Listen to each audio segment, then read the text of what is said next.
Messieurs, bienvenue au Fight Club. C'est très délicat de votre part. Ceux qui veulent se tirer, c'est tout de suite. Yippee-ki-yay, pauvre con. On essaye ? Allez. Première règle du Fight Club est... No stairway. C'est dingue. La seconde règle du Fight Club est... Méfie-toi du côté obscur. Mais qu'est-ce que c'est que ces pataquouettes ? C'est italien.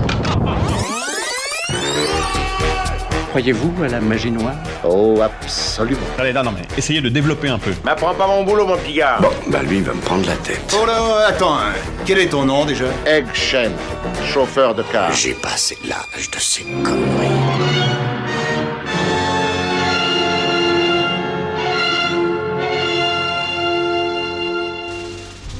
Salut à tous et bienvenue dans ce premier numéro de Retour à l'écran.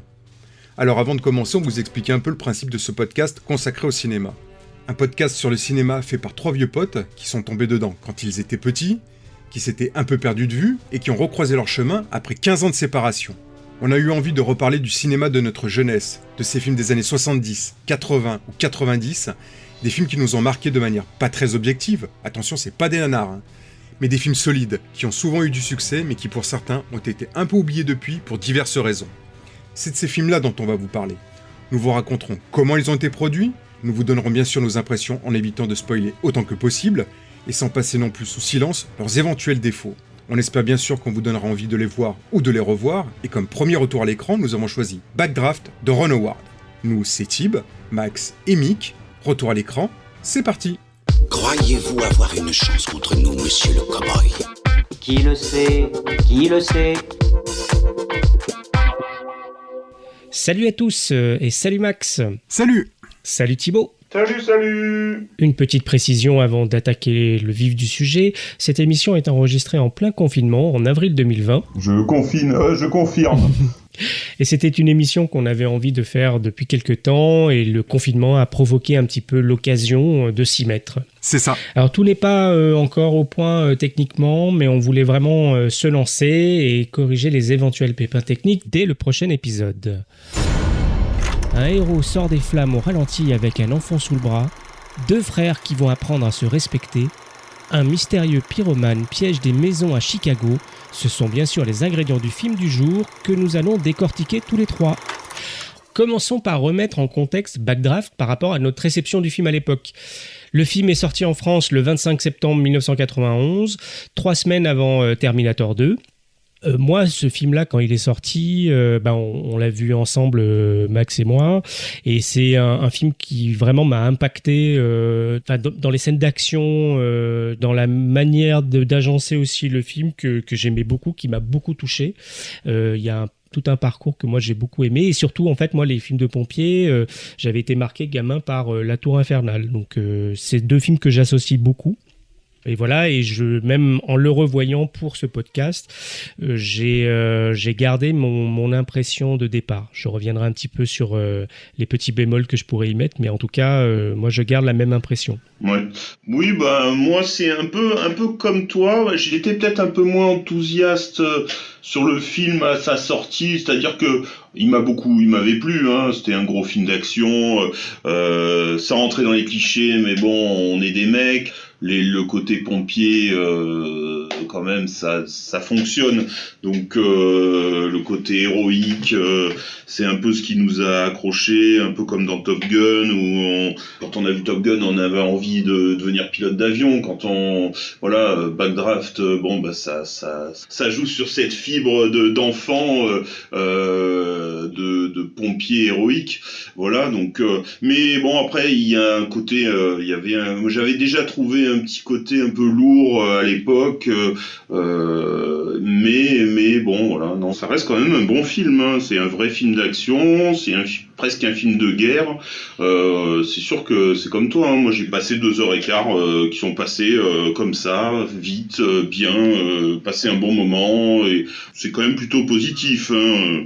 Alors moi c'est un film que j'attendais avec une certaine impatience à l'époque, parce que j'avais vu la bande-annonce pas mal de temps avant la sortie du film, et elle m'avait véritablement bluffé, et j'étais plutôt enthousiaste pour voir ce film, et à la sortie de la salle, cet enthousiasme, il est resté intact. Pourquoi ? Déjà parce que c'est un film divertissant. Le côté testostérone m'avait pas trop embêté à l'époque. Je m'étais plutôt focalisé sur les scènes d'action qui sont quand même très spectaculaires, l'intrigue policière qui est assez prenante, qui fait qu'on passe 2h15 sans véritablement s'ennuyer. Et pourtant, c'est pas un film que j'ai beaucoup revu depuis en VHS, DVD et Blu-ray.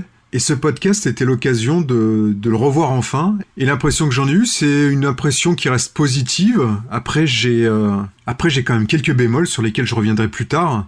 Notamment un manque de finesse, quelques lourdeurs. Mais je reste toujours aussi enthousiaste sur les scènes d'incendie, les scènes d'action, l'intrigue policière qui m'a encore passionné pendant ces 2h15. Donc finalement, je suis plutôt content d'avoir revu ce film et qui, malgré ses défauts, reste quand même un bon divertissement. C'est bien toi que j'ai vu aujourd'hui dans le centre de Chicago. C'était un sacré feu. J'ai ça dans le sang, oui. Lorsque j'ai appris que les frères McCaffrey allaient se retrouver tous les deux dans cette caserne, j'ai senti monter en moi une soudaine envie d'être muté. Brian, salopard! Encore un petit effort, lieutenant! Je travaille pour la compagnie, tu travailles pour moi! Si t'as pas la pêche un jour, quelqu'un risque de mourir. Vérifie si la porte est chaude. C'est un accident ou un incendie volontaire? Vous aurez la réponse dès que j'aurai trouvé. Les films de pompiers, il y en a pas eu tant que ça non plus. C'est vrai qu'il n'y en a pas eu tant que ça. Dans l'histoire du cinéma, on a beaucoup de films sur les médecins, sur les policiers, des films sur ces corps de métier, il y en a des cagettes entières. Et c'est vrai que des films sur les pompiers, jusqu'à la sortie de Backdraft, il n'y en a pas eu beaucoup. L'un des premiers qui les a mis en lumière, c'est Charlie Chaplin, en 1916, avec Charlot Pompier. Il y a eu La Bataille du Feu, un film britannique en 1943, tourné façon documentaire, où l'on suit une compagnie de pompiers de la ville de Londres. Il y a eu aussi un film homonyme, français cette fois, en 1949, qui suivait la vie de jeunes engagés dans le régiment des sapeurs-pompiers de Paris. Et puis il y a eu le Fahrenheit 451 de François Truffaut, sa seule immersion dans le cinéma de genre. Oui, dans le cinéma fantastique de science-fiction, ouais. Là, c'est des méchants pompiers, là. Ils étaient pas très sympas, et ils étaient surtout les serviteurs d'une dictature qui missionnait ces pompiers pour retrouver et brûler ces livres, parce que ces livres, tous les livres étaient considérés comme dangereux. Et puis un peu plus tard, bien sûr, il y a eu La Tour Infernale, qui a un peu inauguré le genre du film catastrophe, un genre qui a envahi les écrans au milieu des années 70 aux États-Unis. Et puis dans les années 80, le genre a disparu, jusqu'à ce Backdraft, réalisé par Ron Howard en 1991. Oui, mais avant d'être un film, c'était un scénario, et c'est ce qu'on va voir dans la prochaine rubrique. Pour faire un bon film, il te faut 3 choses. Primo, une bonne histoire. Secondo, une bonne histoire. Et tertio, une bonne histoire. Ah, je vais sortir les pinces et un jeu de roulement à vie et en voiture Simone. Ouais. Alors, le synopsis de Backdraft, en gros, c'est un thriller d'action, on l'a déjà dit. Ça se passe à Chicago au tout début des années 90. On suit les deux frères McCaffrey, Stephen et le jeune Brian. Stephen, c'est un pompier expérimenté, casse-cou. Et Brian, c'est un petit bleu. C'est un bleu. C'est carrément un bleu. Et donc, ils se retrouvent dans la même caserne et leurs rapports ne sont pas vraiment au beau fixe. Et en parallèle, donc, on va avoir une série d'incidents criminels qui frappent régulièrement la ville. Il y a des incendies qui s'appellent des backdrafts, c'est des incendies qui s'éteignent d'eux-mêmes dans leur propre souffle juste avant l'explosion et qui terrassent un par un des gens très importants dans la ville. Et donc une enquête est menée par l'inspecteur Rimgale qui est délicieusement interprété par De Niro. Alors ça a été écrit par un jeune gars, donc Gregory Whedon, qui est le scénariste de Highlander, donc il ne peut en rester qu'un, et qui a été à l'initiative d'une série de films d'horreur qui s'appelle The Prophecy. Et donc c'est quelqu'un qui a donc pas mal de goût pour le fantastique. C'est un élément sur lequel on va revenir un petit peu sur le traitement du feu. Et quand il était en pleine étude, je crois que c'est à l'UCLA, il était pompier, quoi. Donc en gros, il allait participer à des extinctions d'incendies et tout ça. Et c'est pendant ces études-là qu'il a commencé à écrire le scénario de Backdraft, qui a après pas mal circulé effectivement à la fin des années 80, avant d'être pioché par Ron Howard, qui voulait justement remettre en avant cette profession très peu vue au cinéma. Alors justement, dans la carrière de Ron Howard, il s'inscrit après... Il arrive après Portrait craché d'une famille modèle, une comédie familiale un peu acerbe avec Steve Martin et Tom Hulce qui jouaient Amadeus dans le film de Miloš Forman. Très réussi d'ailleurs. Très réussi, très bonne comédie qui a eu un gros succès aux États-Unis, mais il a voulu changer de registre et partir dans un cinéma plus héroïque, plus viril, plus spectaculaire.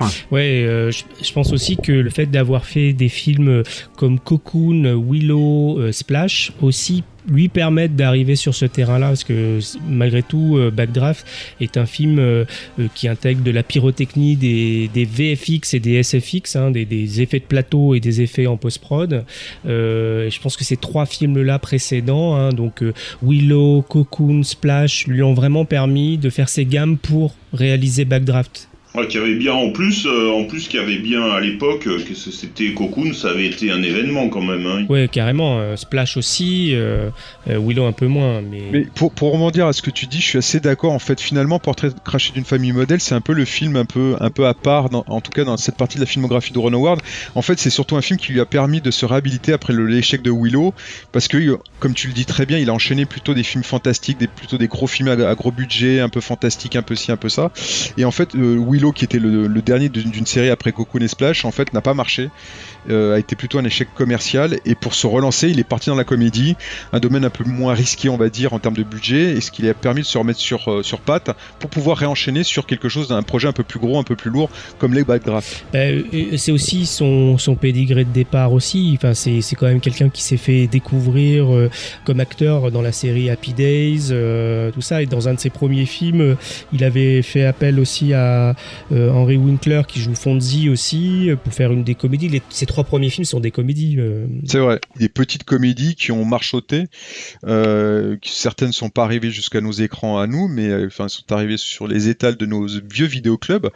Mais c'est vrai que s'il a commencé par la comédie, ensuite c'est surtout ce contrat avec Disney qu'il a signé en 84 pour tourner Splash, qui a été un succès phénoménal, qui lui a permis de diriger des gros projets jusqu'à, comme je le disais, Willow bien sûr. C'est vrai qu'il a un peu quand même ce fait de passer d'un film sur l'espace, sur une comédie, les films de pompiers, c'est un peu un touche-à-tout, et puis en même temps oui et non, c'est-à-dire que il fait tout mais il s'accroche à rien quoi.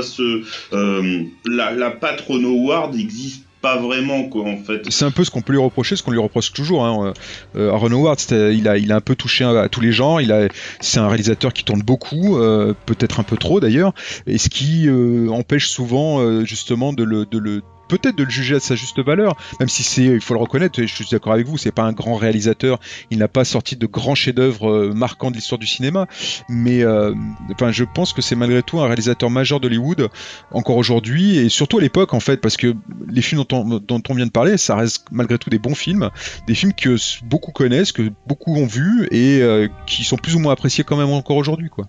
En fait, j'aurais peut-être l'impression des fois qu'il se laisse un peu trop manger par la technique, plus que par le côté mise en scène et artistique, des fois, c'est peut-être ça le souci. Oui, peut-être, et peut-être aussi qu'il lui manque une certaine dimension supplémentaire qu'il y a sur les films de Spielberg ou des choses comme ça, c'est-à-dire il y a une sorte de millefeuille comme ça de plein de sous-textes qui permet au film de résister aussi au temps et qui amène une sorte de lecture sur le contexte politique, social, peu importe, du moment où il a été réalisé, et c'est peut-être ce qui manque des fois.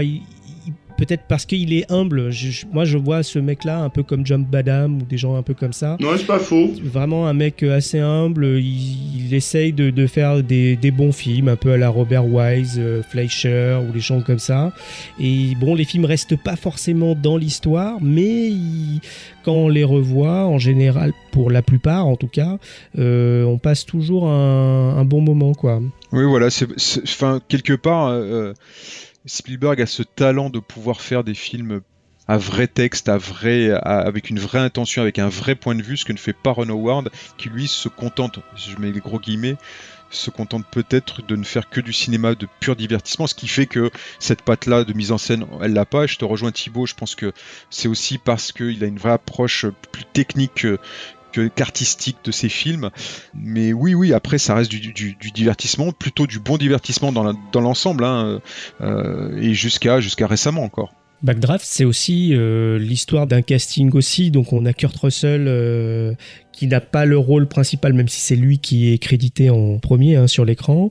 C'est une star quand même à l'époque, hein, depuis ces années Disney. En fait, c'est quand même en 91, c'est quand même quelqu'un qui a un certain statut à Hollywood. Ouais. Tu m'étonnes. Au-delà de ses premières années chez Disney, où il joue un peu le jeune premier, mais c'est tous les films de John Carpenter qui lui ont permis d'accéder à ce statut de star hollywoodienne. Et en 91, il est un peu au firmament de sa carrière, même si, comme tu le disais, dans ce film-là, c'est pas un personnage secondaire, mais en tout cas, c'est pas forcément le personnage principal. Et puis il y a William Baldwin, frère de Alec Baldwin, le premier Jack Ryan.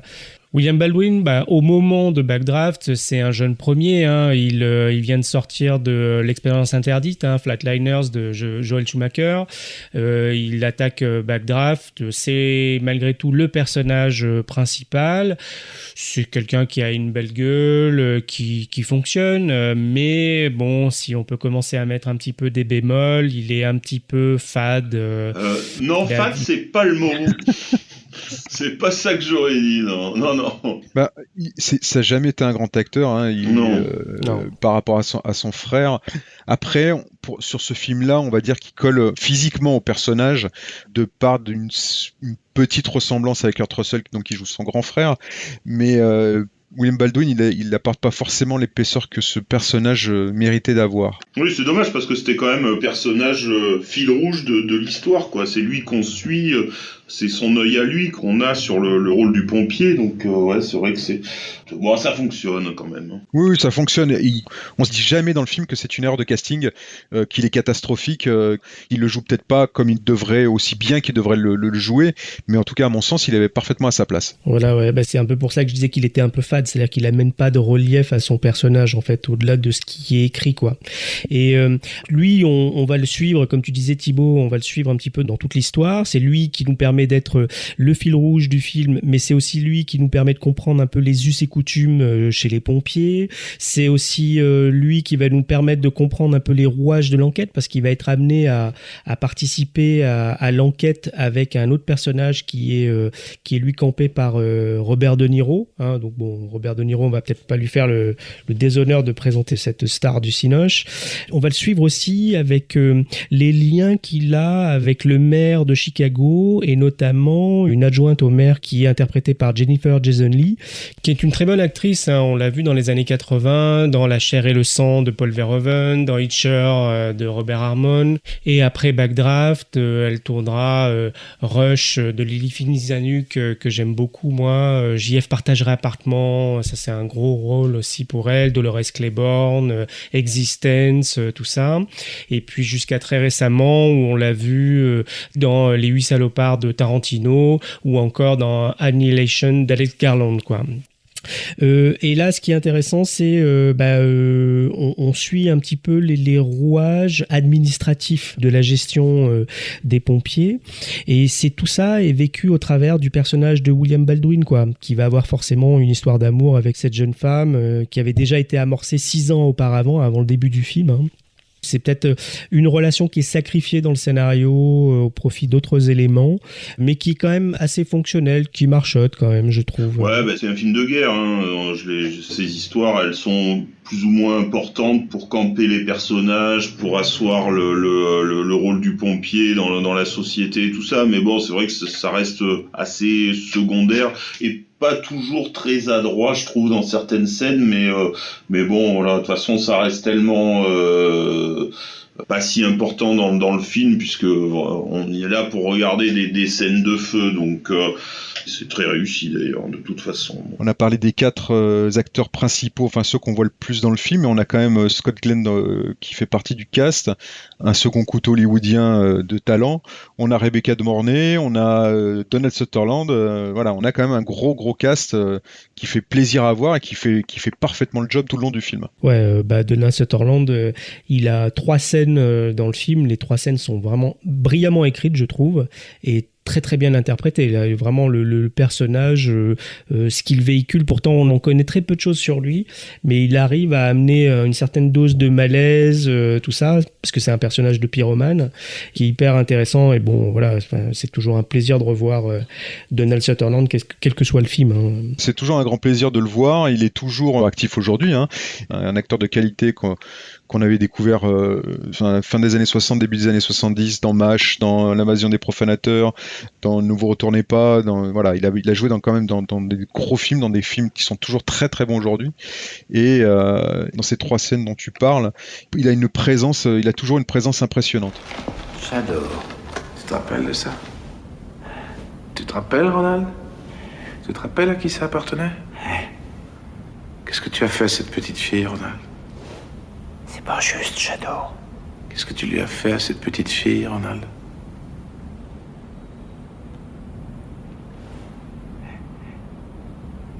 Je l'ai brûlée.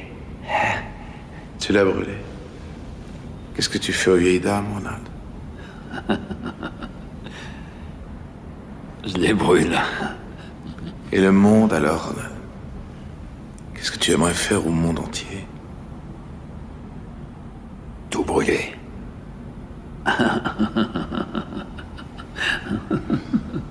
Alors le film, au-delà de son casting, c'est un thriller d'action et la majorité du métrage est centrée sur les scènes de feu. Et la particularité de Backdraft par rapport à un film comme La Tour Infernale, c'est que la réalisation est beaucoup plus immersive. On est directement dans le feu avec les pompiers. C'est une manière de filmer les incendies très différente de La Tour Infernale et sans doute des autres films qui sont arrivés avant. Il est très immersif comme tu dis, parce que de toute façon c'est vrai que le fait qu'ils aient tourné avec des flammes, des réelles flammes, c'est sûr que ça ajoute à ce côté réel. C'est vrai que ce film était un gros challenge technique. Cette immersion là, nous on la ressent à fond, mais c'est vrai que ça n'a pas été un film simple à faire, un film simple à monter, un film simple à réaliser, et ça on va vous l'expliquer. T'as déjà rencontré des gens que tu n'as pas tués? Je t'ai pas encore tué, que je sache. Qu'est-ce qu'il veut? Il dit qu'il est en train de mourir. Dis-lui que je m'en fous. Il s'en fout. Tu crois qu'on pourra survivre à ce remords? Ce sera dur. On essaye? Allez. Donc Ron Howard qui contacte Michael Salomon, donc le directeur de la photo, qui est quelqu'un qui a travaillé sur Abyss, sur Always, sur Arachnophobia. Bon, il aime bien les films en A. Je trouvais ça assez marrant. Et puis finalement, apparemment, ce qui s'est passé, c'est que ils avaient quand même prévu beaucoup de plans en numérique et tout ça, qui étaient les débuts. Et ils avaient contacté Allen Hall, qui est quand même un gros ponte dans les effets spéciaux visuels mécaniques, qui a bossé chez ILM et qui a bossé sur Top Gun et Les Incorruptibles. Et qui leur a dit en fait qu'il pensait pouvoir faire un tournage avec du feu réel et en gardant les acteurs en sécurité. Je te coupe, mais c'est parce que en fait il a fait appel à Hall, Ron Howard, parce que tous les essais numériques de feu, il a demandé à ILM de les faire, et en fait il a trouvé que le résultat était dégueulasse, et c'est pour ça qu'il a demandé à Hall s'il y avait moyen de le faire en réel. Mais à la base c'était la volonté de Ron Howard et de Grazer, c'était d'exploiter le numérique avec ILM. Mais ils ont fait 1 mois, 2 mois d'essais.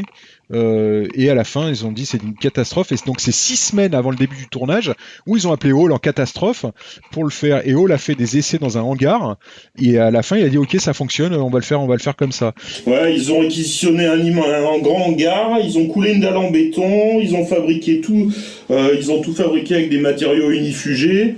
Et installer des canalisations avec toute une gamme en fait de produits qui leur permettaient de choisir des couleurs avec Ron Howard, et donc de sortir en fait les couleurs qu'ils voulaient. Quand ils ont commencé à tourner, en fait, ils se sont rendus compte que ça produisait beaucoup de fumée, et le studio était vite gorgé de fumée noire, et du coup en fait ça cachait même les projecteurs, et donc Michael Salomon il était constamment en train d'essayer de récupérer la lumière parce que ça obscurcissait les projecteurs, etc. Donc il fallait qu'ils réajustent en direct pendant les prises. Et ce qu'on n'a pas dit aussi sur le tournage, c'est que la volonté de Ron Howard, c'était de mettre tout le monde dans les situations, c'est-à-dire les comédiens, ainsi que le chef-op qui est allé gaiement et tout ça, pour qu'on soit au cœur de l'action, ce qui n'était pas forcément le truc le plus évident à ce moment-là, quoi. Ah ouais, non, ils sont dedans, hein. Ils ont tous été dedans, hein, et ça se ressent, hein, d'ailleurs, hein. On sent que le feu, il est là, hein. Ils ont chaud, ils sont... Nous-mêmes, on est en pleine immersion dans le truc, hein. T'as l'impression d'y être, hein. Ouais. Ils disaient à la fin du tournage, ils ressemblaient tous, ils étaient tous les sourcils cramés, tout noirs. C'était apparemment, ça a été... je te dis pas le mec qui devait nettoyer les caméras et le matos derrière, il y a dû y avoir du nettoyage, hein, là. Ils ont dû passer des heures à tout nettoyer. Et il y a eu d'avoir des pertes aussi en termes de matos, parce que il y a des je pense pas que tout le matos est sorti vivant de ce tournage-là. Non. En fait, il y avait des plans apparemment où ils filmaient à 9 caméras et il y avait des caméras qui étaient dans le champ des autres. Donc en fait, il est planqué dans les flammes apparemment, et avec les flammes où il mettait le feu, et en fait, on les voit pas, quoi, du coup. On voit rien du tout, alors qu'il y a des caméras dans le champ, quoi, mais... Ouais, et on les voit pas. On voit rien, franchement. Ben non.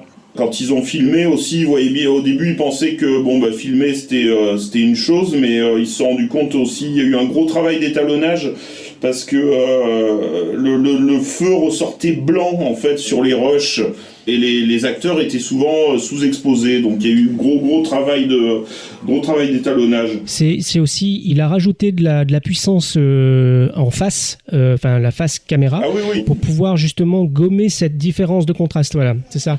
Il en parle dans les bonus, il explique qu'il voulait pas avoir les flammes blanches, et donc il fallait mettre une certaine quantité de lumière suffisante en face, dans l'axe de la caméra, pour limiter cet échange, c'est-à-dire que conserver du détail dans les flammes et ne pas avoir les personnages sous ex. Donc il y a de l'étalonnage, mais comme c'était quand même assez limité, il y a beaucoup de choses qui sont faites en tournage. Et je me permets de revenir un peu à ce que tu disais avant aussi sur le tournage de ces scènes. La préoccupation, c'était de ne pas brûler en fait quoi que ce soit, parce que il fallait faire pas qu'une seule prise, il fallait faire 2, 3, 4 prises suivant le truc, et donc il fallait pas brûler le décor, même si il est arrivé à ce qu'il brûle certaines parties du décor pendant le tournage.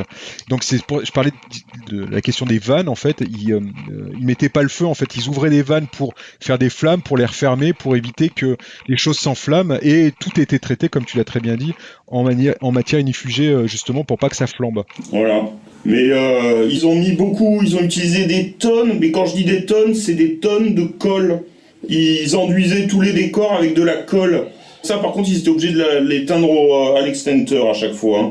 Après, il y a eu un choix aussi au niveau on n'en a pas parlé, de tourner en Super 35, justement pour éviter les objectifs anamorphoseurs, parce que ça faisait vite des mauvais reflets sur l'objectif. Et ça permettait d'avoir des objectifs plus petits et donc plus faciles pour faire des caméras épaules et ainsi et pouvoir rentrer comme ça dans les scènes, dans le feu. D'ailleurs, il y a eu le caméraman avec des tenues complètes inifugées pour rentrer dans les flammes, et suivre les acteurs dans les scènes. Et ils ont eu les caméras aussi qui ont été faites plus ou moins spécialement pour le tournage, ils ont utilisé le matériau des briques en céramique de la NASA, ils ont fait des systèmes hydrauliques, de refroidissement hydraulique sur les caméras, même sur les acteurs aussi, ils avaient des tenues avec des systèmes de tuyauterie pour les refroidir pendant certaines scènes où ils étaient vraiment dans les flammes. Au niveau des décors aussi, pour une question de budget aussi, toutes les scènes où on voit les endroits qui ont cramé, c'est-à-dire la part du mec au début, le truc dans le cinéma, en fait, ce qu'ils ont fait, c'est qu'ils ont cramé des pans de mur, ils les ont ensuite collés sur la scène où ça n'avait pas encore cramé pour pouvoir faire plusieurs prises. Ensuite, dès qu'ils avaient fait les prises où justement De Niro arrive, il constate que ça a cramé, qu'il est en train de faire les prélèvements, il réenlevait ces pans de mur cramés et remettait tout en ordre et retournait s'il fallait faire des reshoots avec le même endroit qui était en clean. pré-cramait en fait les murs et les éléments de décor, il les collait et ensuite il les enlevait pour retrouver le décor pré-cramage, on va dire. Clean, quoi. Clean, exactement. Petite précision, parce qu'on parle plusieurs fois de ILM, en fait, il faut juste préciser de quoi il s'agit. ILM, c'est la boîte d'effets spéciaux qui a été créée par George Lucas en 75 pour les effets spéciaux de Star Wars et qui a travaillé ensuite sur les Indiana Jones, E.T., Cocoon, et voilà, et puis qui se sont retrouvés donc sur Backdraft. Qu'est-ce qu'ils ont fait sur Backdraft exactement? ILM, ils ont quand même bossé sur les murs de flammes. Tous les murs de flammes qu'on peut voir, en fait, c'est assez marrant ce qu'ils ont fait. Souvent, ils ont fait des décors au plafond. Ils ont foutu le feu et du coup le feu s'est baladé et après du coup c'est comme ça qu'on a l'impression que le feu coule par terre le long de il y a un moment, il y a un plan avec Baldwin à la fin là où il voit la lance, il y a les flammes qui lui arrivent dans les pieds et on dirait que le feu coule par terre alors qu'en fait c'est donc au plafond que ça donne cet effet là. Voilà. Et après ils ont fait aussi une énorme maquette, il y a eu pour la scène finale là, avec le bâtiment qui explose. Ils avaient construit une énorme maquette au 1/10. Il y avait des tonnes de fenêtres et en fait, à chaque fois qu'ils refaisaient la scène, il fallait qu'ils remplacent toutes les fenêtres. Ça prenait des heures.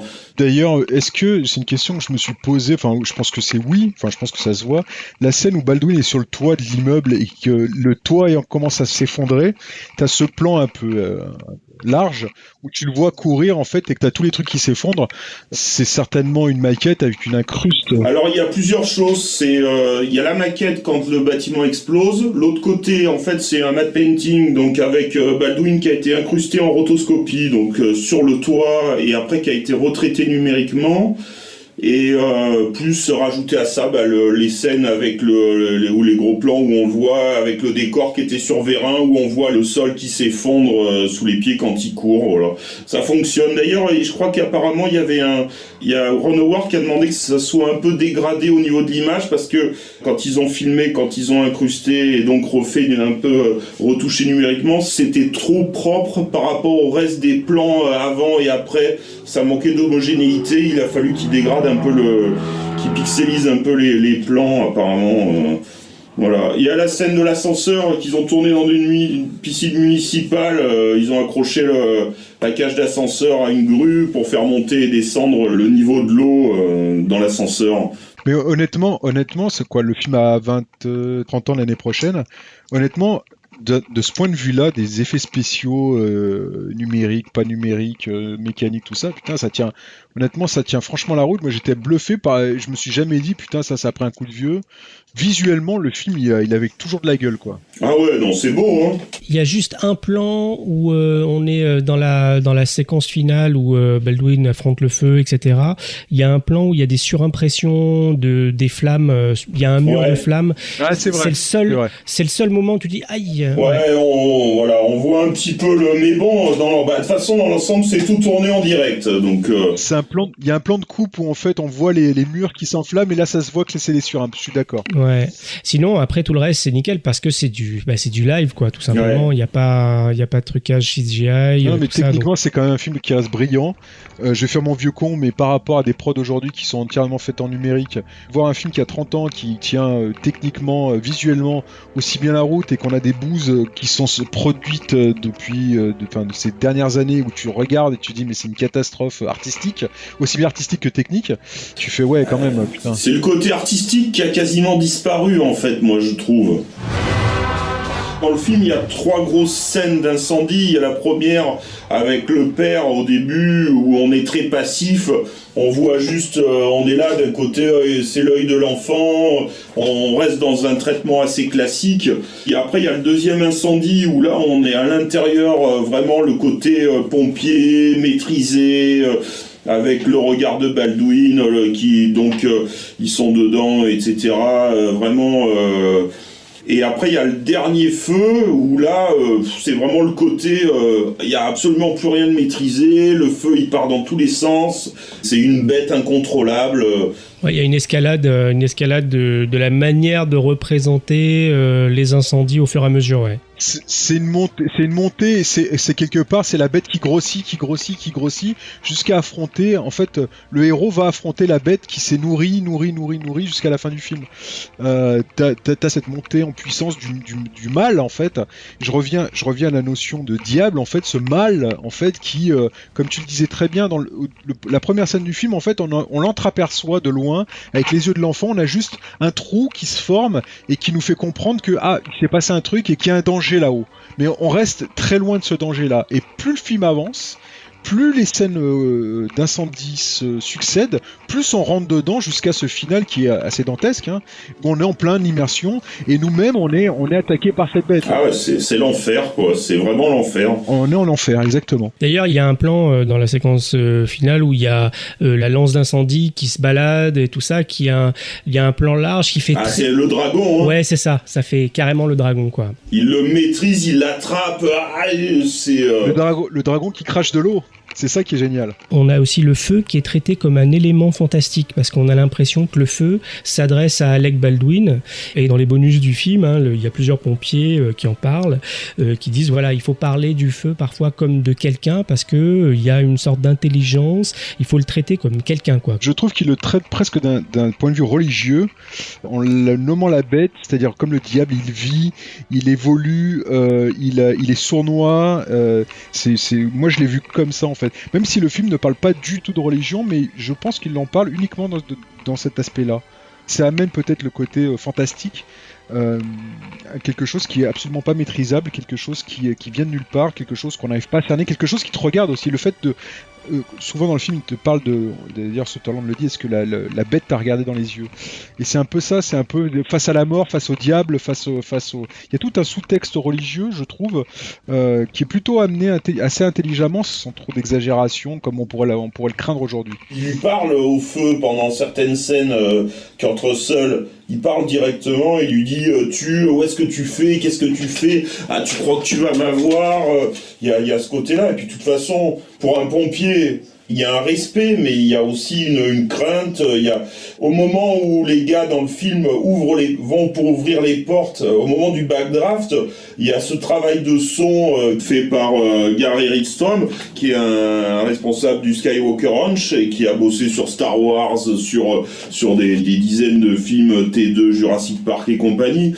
Et en fait, quand ils mettent la main, tu entends ce bruit ils ont travaillé apparemment sur des animaux, quoi. Il y a un bruit bête, quoi. Quand il ouvre, tu l'entends, quoi, ce grognement, quoi. Tu l'entends beaucoup dans le premier, le gars qui passe dans le pare-choc dans le pare-brise de la Porsche, enfin de sa bagnole, c'est pas de la Porsche mais de sa bagnole. T'as ce bruit de monstre en fait qui lui saute à la gueule. Ouais, carrément. Et là, on écoute l'extrait d'ailleurs.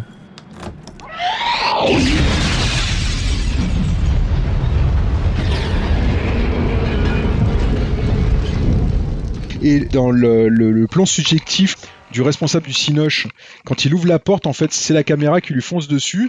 Il y a un côté très fantastique, un côté très film d'horreur quelque part, d'une bête en fait qui t'attaque en fait et qui te prend la gueule et qui te défonce la gueule, quoi. Et dans les scènes coupées, justement, au début, on insistait plus sur la présence du pyromane, c'est-à-dire qu'on voyait les mains de la personne qui mastiquait la porte, etc.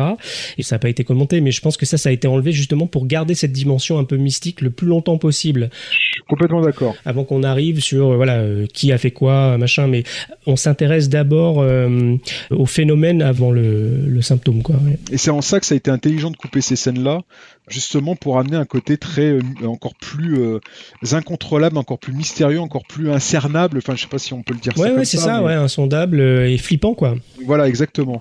Alors, un petit truc que j'ai remarqué dans le film, je sais pas si vous l'avez vu, c'est quand t'as parlé de la voiture que ça m'a fait tilt. En fait, j'avais remarqué, je sais pas pourquoi, je sais pas si c'est Ron Howard ou qui c'est, mais toutes les voitures, la voiture qui se fait défoncer le pare-brise parce qu'elle est garée devant la bouche d'incendie, ça c'est le petit message un peu à tout le monde, ne vous garez pas devant c'est une Mercedes. La voiture où le mec finit dedans, c'est une BMW. À chaque fois, c'est des voitures européennes qui morflent, je sais pas pourquoi. Je suis d'accord avec toi, c'est clairement un message anti-européen. Mais de toute façon, le film en lui-même est hyper pro-américain dans son traitement. Enfin, on est dans du Michael Bay avant Michael Bay, hein, dans certains plans, dans certains trucs. on est à fond dans du... Enfin, moi je trouve que ce film-là, il aurait pu être fait par Michael Bay. Hein. Ouais. Oui, tout à fait. En l'état. Hein. Je vais refaire un petit... désolé, en fait, je vais juste parler d'un truc dont on n'a pas trop parlé. Sur ce côté, pourquoi avoir choisi la caserne de Chicago, qui est quand même une des casernes mythiques aux États-Unis, qui est une très vieille brigade. Ces films américains, c'est vrai que quand on voit les costumes, c'est pour parler un peu des costumes de pompiers américains, ils ont de la gueule, il n'y a rien à faire. Ça, à l'image, ça a de la gueule. Et d'ailleurs, ils ont changé il y a peu de temps, apparemment. Ils ont passé à des tenues un peu plus modernes. Et la petite anecdote, c'est qu'en fait, ils ont créé la 25e brigade. Donc, dans le film, en fait, il n'y a que 24 compagnies à Chicago. Et je reviens au costume. La chef costumière, justement, il y avait tout un questionnement sur comment aller rendre ces costumes, parce que les réels costumes du début des années 90, à l'écran, c'était une catastrophe. Et puis aussi, en termes de lourdeur, en termes de tout ça, la question était de redesigner un peu les costumes, les casques pour le film aussi, parce qu'ils ne correspondent pas forcément à la réalité de l'époque. Donc la chef costumière s'est un peu creusé la tête pour redesigner un peu ces costumes-là, sans trahir ce qui était réellement les costumes, mais pour leur donner quelque chose d'un peu plus cinématographique. Et ce qu'elle explique, c'est que par la suite, on a repris beaucoup de ces idées dans l'évolution réelle des tenues des pompiers. On a beaucoup d'idées de ces costumes à elle ont été repris, ce qui la flatte beaucoup, je peux le comprendre. Et ce qui fait qu'aussi c'est un film que les pompiers aiment beaucoup, parce que ils ont trouvé à l'époque et encore aujourd'hui, ils trouvent que c'est un film qui reflète parfaitement leur métier, leur état d'esprit, leur engagement, leur dévouement. C'est peut-être le meilleur film pour eux, en tout cas aux États-Unis, qui parle de leur métier. Un peu comme Armageddon pour les foreurs mais c'est pas des blagues, hein, c'est pas une connerie. Hein. Tu parles d'un foreur, en général, leur film c'est Armageddon. Hein. Je veux dire, c'est la gloire du foreur, quoi.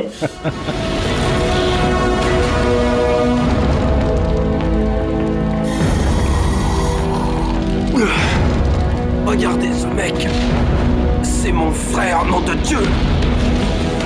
On va aussi faire un petit tour du côté de la post-prod. On va parler un petit peu de montage. Sur le DVD, il y a 45 minutes de scènes coupées, donc ce qui nous ramène à une durée de 3 heures. Alors évidemment, ça arrive très fréquemment d'avoir des durées comme ça sur des films, et après, en général, au montage, on va devoir un petit peu ramasser un peu tout ça. Et en général, ce qui se passe, c'est que c'est des intrigues secondaires qui morflent pour pouvoir retailler. Donc là, qu'est-ce qui se passe? C'est que dans les trucs un peu importants, le démarrage du film était différent. On voyait réellement Brian discuter avec le chef des pompiers pour être admis. On voit un peu plus de détails aussi avant que le film démarre, et je trouve ça vachement plus intéressant finalement, la manière dont le film démarre après la séquence d'intro. La séquence d'intro était la même, la séquence d'intro avec le père c'était la même, mais par contre on va beaucoup plus vite en allant directement dans le bar quand ils sont en train de fêter justement l'admission de tous les jeunes recrues, et finalement on perd aucune info. Il y avait de la redondance d'infos, donc ça c'est très bien. Ce qui a le plus morflé en fait dans les séquences coupées, en gros, c'est sans surprise, c'est la relation entre Brian et Jennifer Jason Leigh. Il y avait beaucoup plus de scènes entre tous les deux. Et ça se sent en fait dans le montage final. Bah oui, parce que du coup c'est un peu sacrifié, mais vraiment pour les avoir regardés, très sincèrement, ce qui reste c'est quand même le meilleur des séquences. Il y a une séquence un peu lourdingue où il fait une approche vis-à-vis de Jennifer Jason Leigh, il essaye de la séduire, et puis il parle de tout l'attirail des pompiers de manière un peu ouvertement sexualisée. C'est pas forcément ce qu'il y a de plus fin, quoi. Voilà. Donc il y a des petits trucs comme ça qui ont été coupés, et surtout en fait l'enquête au centre, à la fois les liens avec la mairie et toute l'enquête avec De Niro. Alors le personnage qui a le plus été coupé, c'est De Niro en fait. En gros il y a beaucoup plus de rebondissements qui ont été justement rassemblés, schématisés. Ça se ressent pas du tout à l'arrivée. Je trouve qu'ils ont fait un très bon boulot. C'est vrai. Parce qu'on n'a pas l'impression qu'il nous manque des détails et tout ça. Mais on passait par beaucoup plus de circonvolutions, quoi, entre le maire, De Niro et tout ça. Et ça a été un peu rassemblé. Voilà, et après il y a quelques petites séquences qui détaillent un peu la relation entre le frère, la relation avec Scott Glenn, mais finalement on perd rien de vraiment essentiel. Hein. Donc de manière classique, ils se sont débarrassés de tout ça pour amener le workprint de 3 heures à une version acceptable de 2 heures et quart. On peut aussi parler de la musique de l'allemand Hans Zimmer pour le film. Alors moi j'aime beaucoup, je trouve qu'elle a des accents héroïques, elle sert complètement le film, hein, c'est-à-dire que c'est en partie aussi ce qui fait que les sentiments sont exacerbés, le courage est démontré, ça appuie un peu certaines séquences, mais je crois qu'on est tous les trois, on n'est pas d'accord un peu là-dessus. C'est sûr que c'est pas ce qu'il a fait de mieux. Hein. Si tu l'écoutes à part, moi je trouve que c'est une très belle zik. Ah ouais, moi je l'ai écouté des dizaines de fois, vraiment j'adore. Mais bon, je pense que tu vas parler du côté un peu appuyé dans le film. Voilà, exactement. La première scène où on part de la caserne jusqu'à l'endroit de l'incendie, jusqu'à la mort du père et ces plans en ralenti sur le gamin sont d'une lourdeur absolue. On aurait pu la faire beaucoup plus soft et je pense que cette émotion-là, et c'est le cas dans plein de moments du film, je pense que beaucoup des moments d'émotion auraient pu être beaucoup plus forts s'il n'y avait pas cette lourdeur-là. Alors il faut dire aussi que Zimmer, il l'a écrite dans ce sens-là parce que c'est Ron Howard qui lui a demandé. C'est-à-dire qu'à la base, il avait écrit une autre musique et Ron Howard lui a dit mais moi j'ai pas d'émotion avec ça, il faut mettre de l'émotion à l'américaine, il faut appuyer sur les codes de bravoure, de guerre, de ci, de ça. Réécoute un peu ce que tu as fait sur Black Rain pour Ridley Scott, ramène-moi encore un peu plus d'émotion, un peu plus de cuivre, de machin, de trucs très très forts, très très lourds. Et Ron Howard en était très content. Et c'est là que Zimmer a dit c'est la première fois que j'ai compris ce que c'était de composer pour un film américain. Alors que c'était pas sa première compo américaine. Loin de là. Il faut rappeler aussi qu'avant Backdraft, il avait composé pour Ridley Scott, pour Tony Scott, Jour de tonnerre, pour Barry Levinson pour Rain Man. Il avait déjà une carrière américaine déjà bien entamée en Zimmer avant Backdraft. Et puis une dernière chose aussi, c'est que certains morceaux qui ne sont pas de la BO de Zimmer, qui accompagnent aussi certains moments du film, je trouve qu'ils sont aussi appuie aussi cette lourdeur. Quand on a un moment où t'as les deux frangins qui se parlent pas et t'entends à la radio t'as War de Edwin Starr pour dire que c'est la guerre entre les deux frères, et t'as un moment où ils sont appelés pour un incendie et t'entends Heatwave c'est Martha c'est Martha Vandellas, t'entends Heatwave, tu fais ok, voilà, on appuie un maximum musicalement dans la lourdeur et ça appuie cette lourdeur générale qu'on peut avoir dans le film.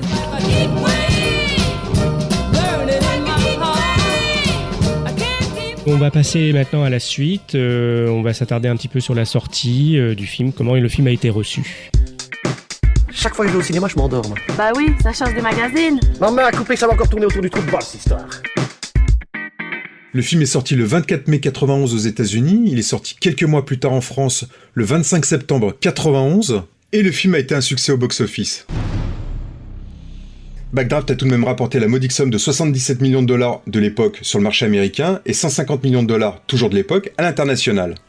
En tout cas, le film est rentré dans ses frais, et ça a permis à Ron Howard de se lancer dans un projet encore plus ambitieux, peut-être un peu trop, mais qui finalement marchera beaucoup moins bien que Backdraft. Je veux bien évidemment parler de Horizon Lointain avec Nicole Kidman et Tom Cruise, le couple star de l'époque qui s'était connu 2 ou 3 ans auparavant sur le tournage de Jour de tonnerre de Tony Scott. Un demi-échec qui s'explique en partie par la qualité quand même très moyenne du film. En France, le film fait 1 200 000 entrées, un score honorable qui fait rentrer Backdraft dans la catégorie quand même des bons succès. On pouvait certes attendre mieux, un bon nombre de films ont fait plus d'entrées à l'époque, mais ça aurait pu être quand même pire. Kurt Russell était déjà connu à l'époque, mais loin d'être une méga star en France, William Baldwin n'en parlons pas, et le reste du cast, De Niro et Sutherland ont tout de même un petit rôle. Ce qui est bizarre, et c'est un peu l'objet de notre discussion, c'est que ce film, depuis, en fait, il a un peu disparu des radars.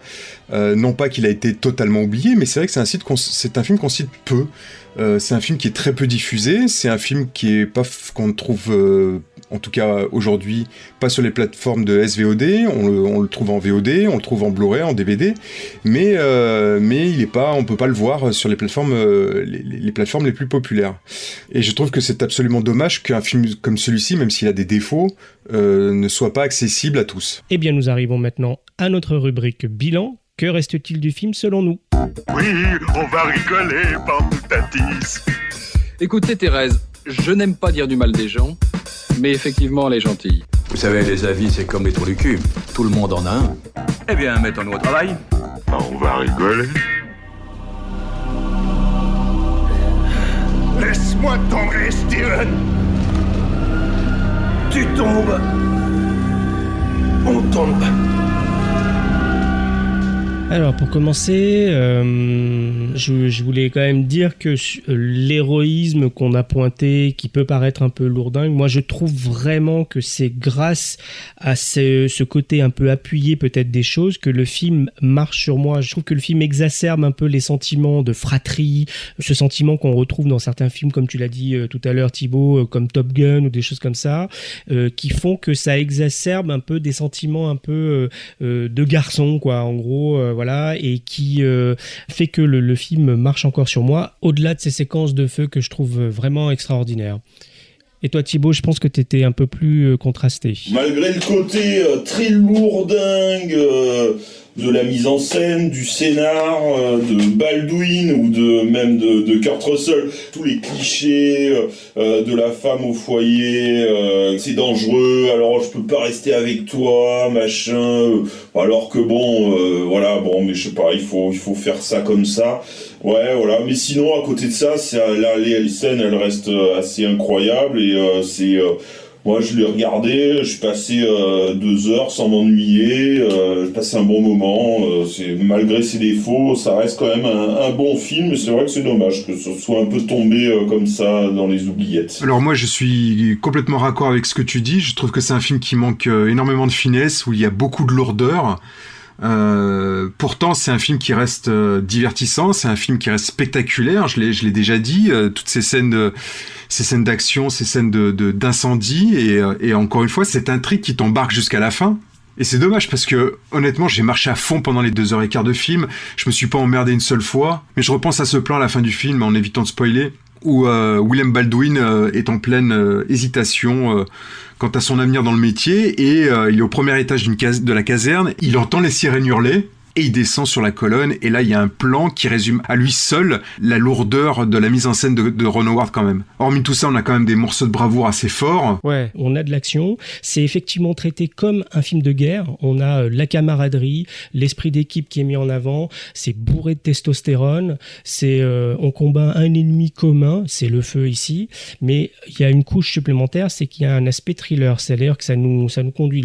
Là, l'idée c'est de savoir qui est ce pyromane qui fout le feu un petit peu à toute la ville là, et pour quelle raison il fait ça. Ah c'est quand même l'un des arcs principaux, et c'est celui qui fait tourner le film, tu as raison, c'est celui qui te fait aller jusqu'au bout. Exactement, je pense que si le côté intrigue avait été mis moins en avant, on aurait basculé dans un mélo encore plus lourd, plus saoulant, en tout cas moi j'aurais lâché l'affaire avant la fin. C'est vrai qu'il y a plein de moments qui sont où on s'attarde quand même sur les à côté, sur Kurt Russell avec sa femme et tout ça, avec son fils aussi, il y a des choses aussi qui seraient peut-être d'ailleurs éliminées aujourd'hui pour aller plus vite. Mais il y a cette intrigue qui te ramène quand même de l'intérêt, qui ramène de l'intérêt à l'ensemble, qui te donne envie d'aller jusqu'au bout, te donne envie de savoir comment ça va se terminer. En tout cas, après toutes les qualités, les bémols qu'on a soulignés, est-ce que ce film vaut toujours la peine d'être vu aujourd'hui ?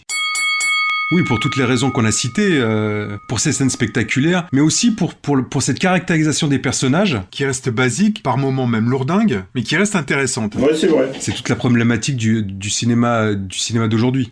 Un cinéma qui ne fait pas la part belle qu'aux effets spéciaux, mais un film qui laisse la place à une histoire, une enquête, surtout des personnages, malgré un traitement dans ce film qui méritait mieux. Oui, c'est vrai que c'est pas toujours d'une grande finesse, mais quand même, je trouve qu'il y a suffisamment de place pour développer les personnages et développer les à côté, comme tu dis, pour dépasser un peu le simple film d'effets spéciaux et de cascades. Et c'est ce qui fait qu'il est toujours intéressant aujourd'hui, voilà.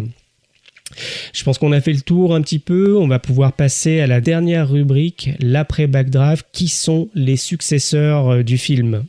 Mettez une bête. On en fait une autre. Ok. Bien joué. Mais une brique ne rend jamais les coups. On n'a pas de peau, on est tombé sur un as du Scrabble. Monsieur fait le malin, Jack, remets-lui une tournée. Non, arrêtez. Alors, Est-ce que Backdraft a laissé un petit peu une trace dans le cinéma ? C'est-à-dire, est-ce qu'il y a eu des films suiveurs du mouvement des blockbusters un peu sur les pompiers, ou qu'est-ce qui se passe aussi, peut-être en France, ou des choses comme ça ? Par la suite, il y a eu quelques films destinés au marché de la vidéo qui sont sortis, qui sont des repompages plus ou moins ratés de Backdraft, et notamment une suite sortie en 2019. Ils ont presque enlevé tout le côté pompier pour mettre des pompiers vraiment avec des pistolets, comme ça, on a le droit à des gunfights, des histoires de terrorisme, ça... Non, c'est... ouais, bon... Il y a quand même eu 2 films qui sont sortis depuis, notamment aux États-Unis, qui ont remis un peu en lumière le métier de pompier. Et c'est aussi à cause, malheureusement, des événements du 11 septembre. Il y a eu d'abord Piège de feu, un film avec Joaquin Phoenix et John Travolta, qui est un petit film sympatoche sans plus. Et bien sûr, le World Trade Center d'Oliver Stone avec Nicolas Cage. Les Français ils sont revenus il y a très peu de temps à refaire des films sur les pompiers. Il y a eu, il y a 2 ou 3 ans, Pierre Jolivet qui a réalisé Les Hommes de Feu avec Roche Dizem. Et puis l'année dernière, il y a Le Sauver et Périr avec Pierre Ninet qui est sorti, qui a plutôt une bonne réputation. Voilà, c'est à peu près tout. C'est vrai que c'est un corps de métier qu'on met finalement rarement en avant. Au contraire des policiers, au contraire des médecins qu'on voit toujours beaucoup à l'écran. Il y a tout de même, et heureusement, quelques séries qui ont des pompiers pour héros. Je pense à Chicago Fire. Mais au cinéma, ça reste encore un corps de métier un peu oublié. Alors, moi, je ferai une petite parenthèse, parce qu'en fait, c'est pas vraiment un film sur les pompiers, mais je pense que c'est quand même un film ça a des similitudes beaucoup avec Backdraft, et que j'ai vu au cinéma, et que j'ai trouvé vraiment quand même pas mal du tout. C'est Deepwater Horizon. Oui, de Peter Berg sur la plateforme. Qui est plutôt pas mal. Et en fait, dedans, d'ailleurs, il y a Kurt Russell. Il y a Kurt Russell et Mark Wahlberg, exactement. Et franchement, Kurt Russell, il est là, mais je pense que la référence, elle est évidente, quoi. Oui, ils l'ont pas choisi par hasard. C'est pas mal, hein. Enfin, c'est bien.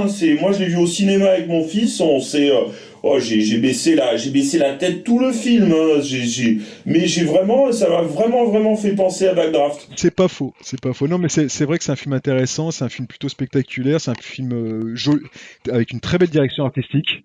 C'est un film qui n'a pas marché du tout en France, mais qui est dans la filmo de Peter Berg, qui est vraiment à noter. Et pour Michael Salomon, le chef opérateur, qu'est-ce qu'il a fait ensuite ? Alors Michael Salomon, donc il a travaillé aussi avec Ron Howard encore sur Horizon Lointain. On en parlait tout à l'heure. Et après, derrière, il a fait de la réalisation, il a fait genre Pluie d'enfer, je sais pas si vous vous rappelez. Ouais. Et puis sur Rome, que j'aime bien, et surtout sur The Expanse, qui est une série que j'affectionne particulièrement. Et voilà, notre temps est écoulé. On espère que notre mission est réussie et que nous avons donné envie de voir ou revoir ce film. Merci à tous les deux. Merci à vous. Merci à vous deux. Ouais, merci, c'était trop bien. Vous pouvez nous retrouver sur le site retouralécran.fr ainsi que sur les différentes plateformes iTunes, Spotify, Deezer, Buzzsprout, Google Podcast et sur les réseaux sociaux Facebook, Twitter, YouTube et Instagram. On se retrouve très vite. Ciao, bonsoir. Avant de nous quitter, je voudrais remercier Fabrice Chicoine qui nous a très généreusement produit le générique de fin qui va suivre. Il est l'animateur de l'excellent podcast de découverte musicale Cassette le podcast que je vous conseille vivement d'écouter. N'hésitez pas à visiter sa page Facebook pour plus d'informations. Voilà, rendez-vous au prochain épisode. À bientôt. Si je devais résumer ma vie aujourd'hui avec vous, je dirais que c'est d'abord des rencontres. C'est vrai que je ne vis que pour le cinéma. Pour être aimé, il faut être aimable. Vous voulez un chocolat? C'était pas ma guerre. Back in full force. Quelle est votre devise? Je m'appelle Bond. James Bond. Vous délirez totalement là. C'est ça qui permet de voyager à travers le temps. La vie a plus d'imagination que nous. J'espère que je ne vous apprends rien. Vous êtes un mélancolique. Mélancolique, mon cul.